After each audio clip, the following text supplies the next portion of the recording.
tari ini memiliki kompleksitas yang luar biasa dan juga ketika kita membicarakan tentang kostumnya tidak jauh dari konsep mereka masing-masing.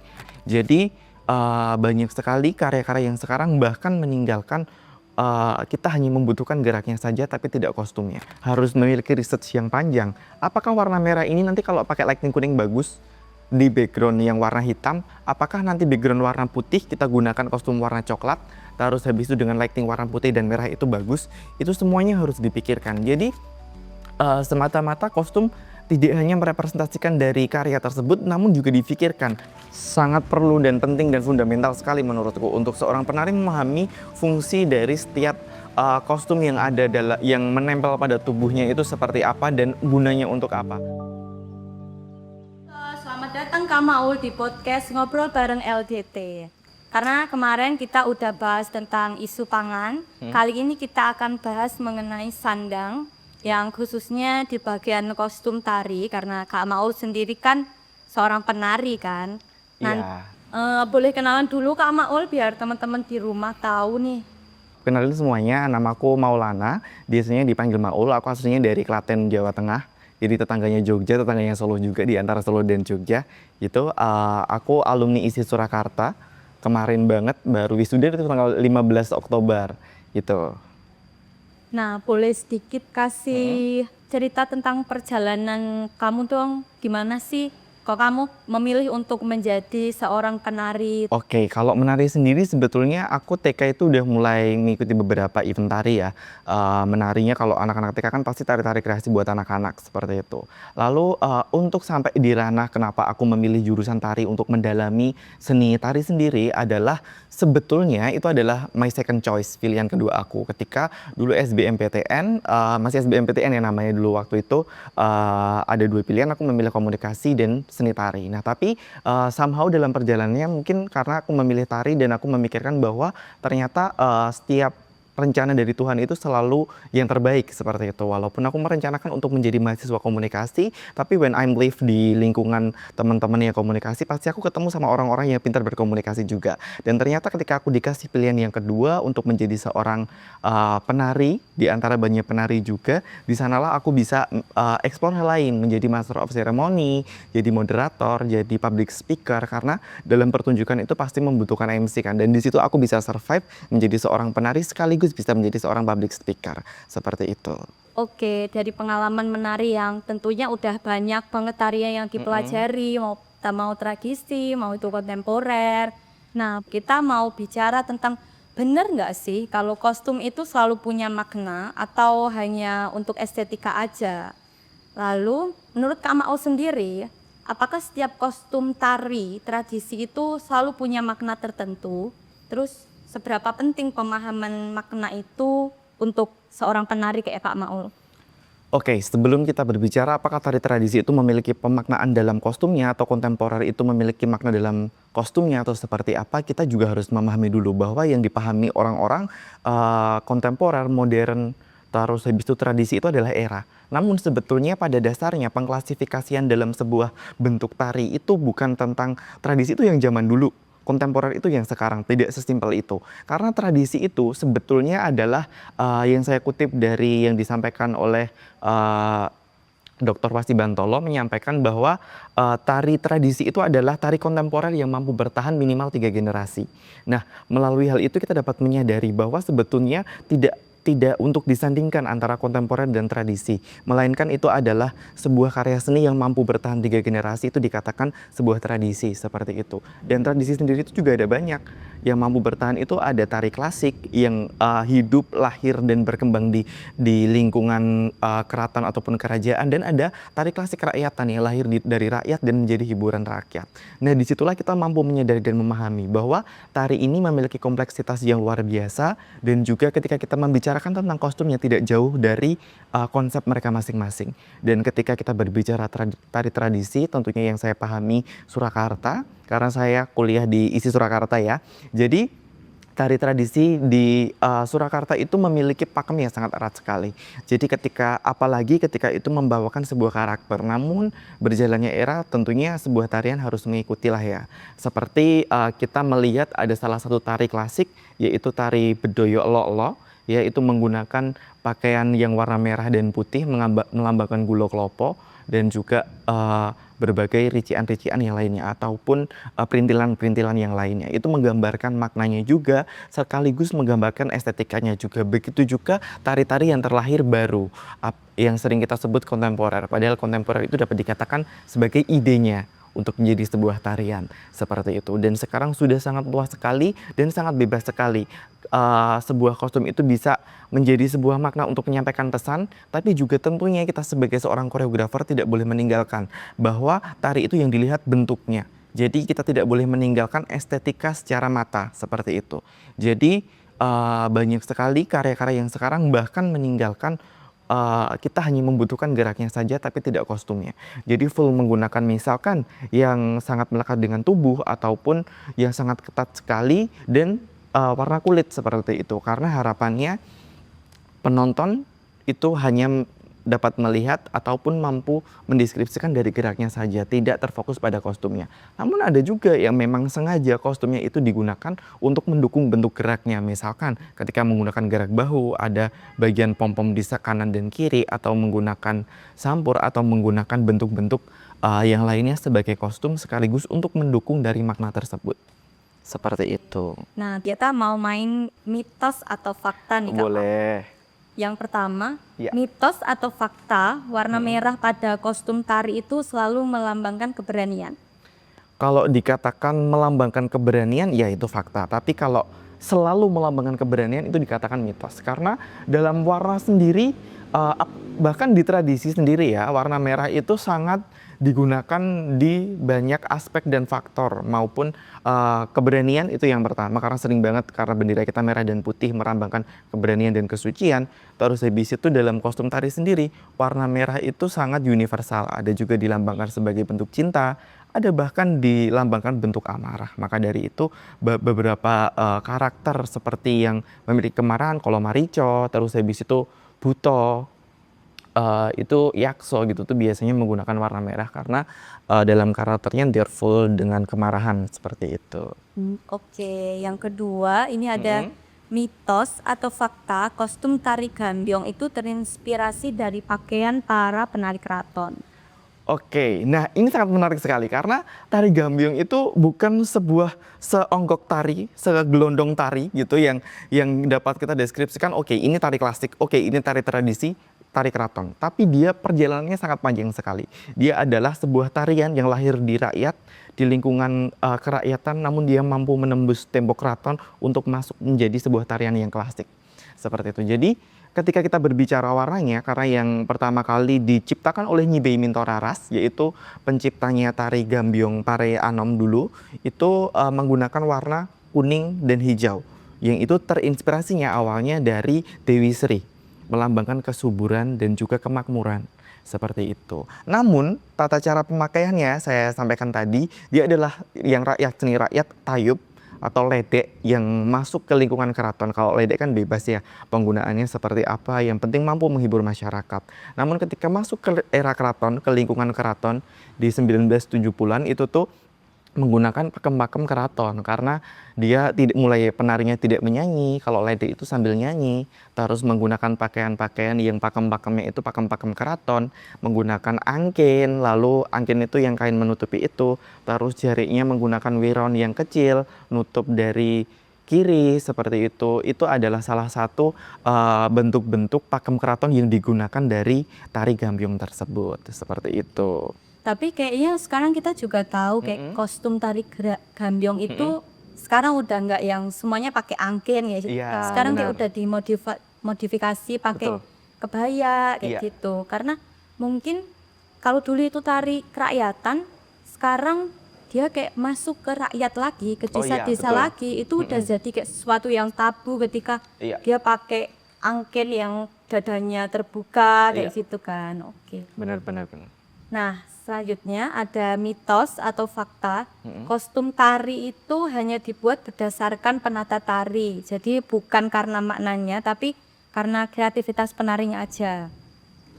Penata tarinya. Itu sih menurutku mitos ya, karena untuk menciptakan sebuah tarian bahkan di setiap geraknya Setiap aspeknya itu seorang koreografer atau penata tari itu harus memikirkan setiap detailnya, apalagi memilih kostum. Kostum itu ingin digunakan sebagai ekspresinya, akan menjadi pendukung suasana, akan menyampaikan makna, atau itu tadi estetika. Karena kita berbicara tentang sebuah kostum, itu nanti yang akan dilihat oleh penonton. Musik yang akan menjadi pendukung dari setiap geraknya.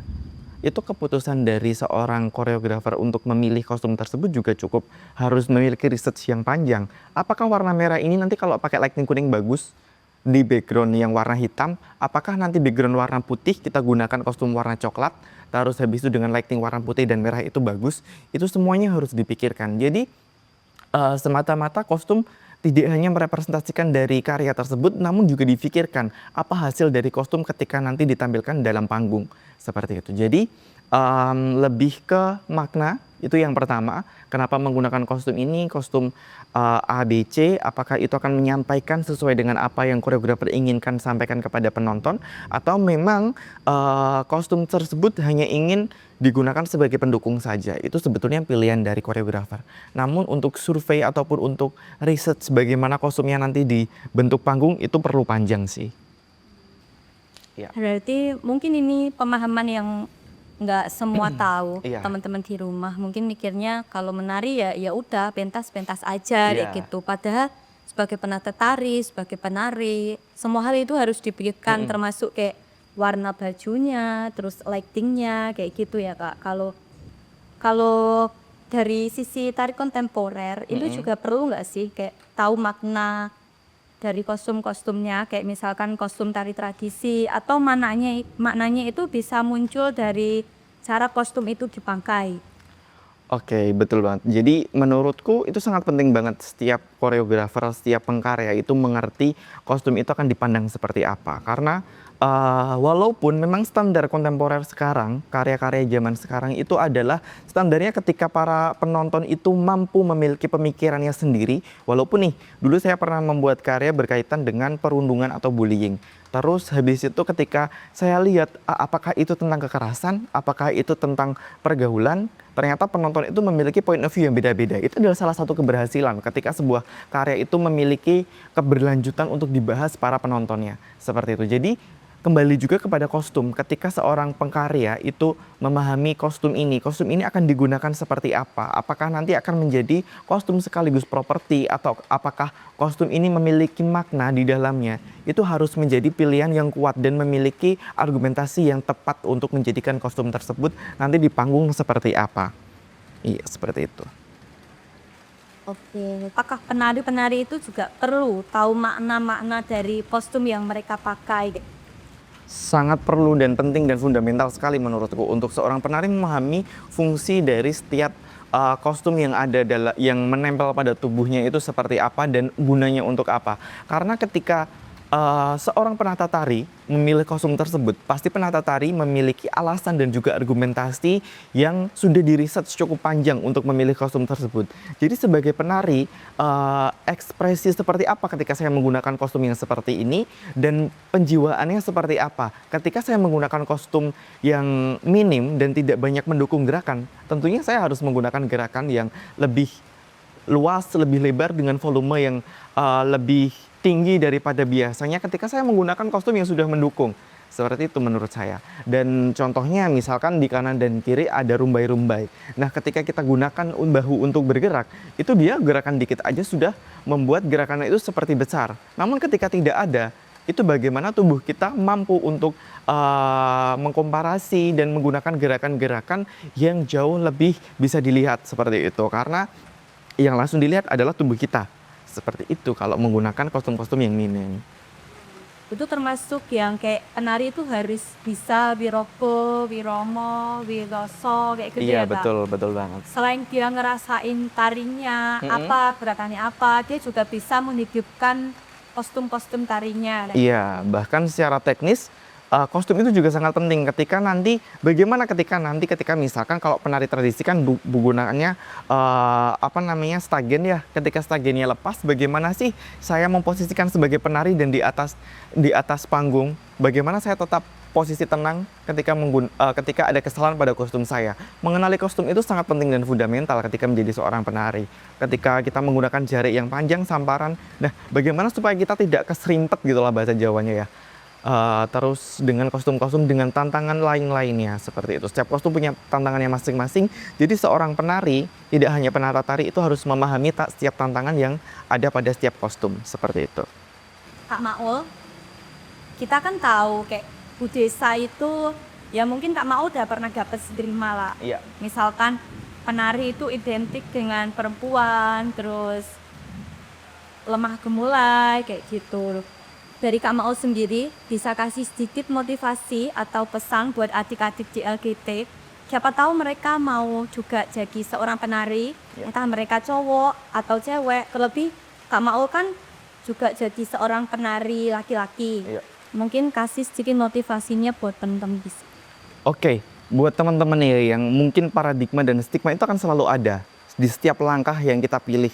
Entah itu banyak atau sedikit, pro atau kontra, itu selalu ada. Namun bagaimana kita memilih langkah tersebut memiliki arti, memiliki makna ataupun memiliki alasan, itu yang penting. Ketika kita berpikir somehow ketika kita ingin melangkah ke depan tapi kita terlalu memikirkan kanan dan kiri, apakah tanpa memikirkan hati kita seperti apa, itu akan menjadi sebuah batu hambatan yang cukup besar ketika kita ingin melangkah.